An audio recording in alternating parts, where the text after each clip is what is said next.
Pérou News aujourd'hui, tout ce que vous devez savoir sur le Pérou. Madonna a transformé la plage brésilienne de Copacabana en la plus grande discothèque du monde.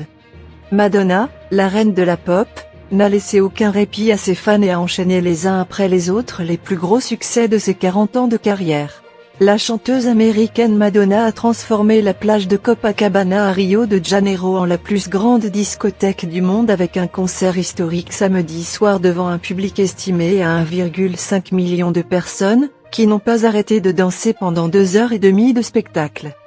La reine de la pop n'a pas laissé de répit à ses fans et a enchaîné un à un les plus grands succès de ses 40 ans de carrière devant un public composé principalement de femmes et de personnes du collectif LTB, qui ont scandé et dansé sur toutes les chansons. La diva de 65 ans n'a pas déçu ceux qui ont attendu jusqu'à 12 heures pour la voir et s'est rapprochée du public à plusieurs reprises le long des 3 podiums qui partaient de la gigantesque scène de 812 mètres carrés installée sur le sable des meilleures plages connues au Brésil. Il n'a pas refusé de saluer lui ni les centaines de personnes qui ont assisté au concert depuis des dizaines de bateaux ancrés devant la scène. Et ses admirateurs l'ont applaudi à tout moment et l'ont accompagné à plusieurs reprises avec un concert de fans bruyant, obligatoire compte tenu de la température inhabituelle de 30 degrés Celsius à cette époque, décoré pour la plupart des couleurs de l'arc-en-ciel. Le public était déjà animé au moment où leur idole est montée sur scène, à 22h36 heure locale, 1h36 GMT dimanche, alors que le DJ américain Diplo se chargeait de faire chauffer les moteurs avec une sélection comprenant plusieurs classiques du funk, le genre musical né dans les favelas de Rio de Janeiro.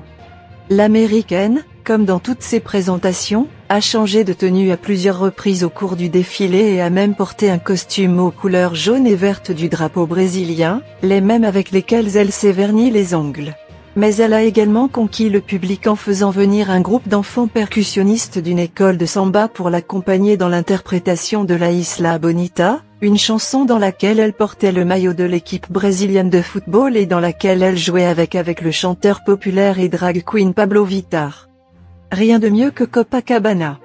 Lors de la présentation d'Exaltation au Brésil, dans laquelle il a déclaré son amour pour le pays et a déclaré qu'il n'y avait pas de meilleur endroit pour son concert que la plage de Copacabana, les écrans ont affiché des photos de personnalités brésiliennes telles que l'éducateur Paulo Freire, la footballeuse Marta, la conseillère Marielle Franco assassinée et le leader indigène Raoni. Peu auparavant, il était apparu sur scène aux côtés de la également populaire Anitta, la seule brésilienne avec laquelle il a enregistré une chanson, lors de la représentation de Vogue.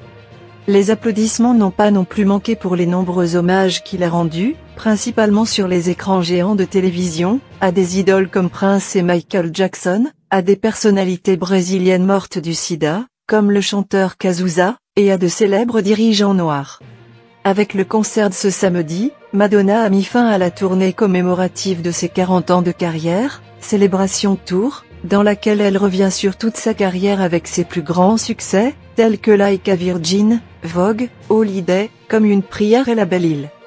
Le concert a été historique pour Madonna, qui n'avait jamais joué devant un public aussi nombreux, mais aussi pour Rio de Janeiro, qui a enregistré une mobilisation de près de 60 millions de dollars avec un seul événement musical et des centaines de milliers de visiteurs. Bien que les autorités n'aient pas encore annoncé le public à la fin du concert, il est fort probable que l'Américain ait dépassé le record atteint par les Britanniques Rolling Stones en février 2006, quand ils avaient également attiré 1,5 million de personnes sur la plage de Copacabana.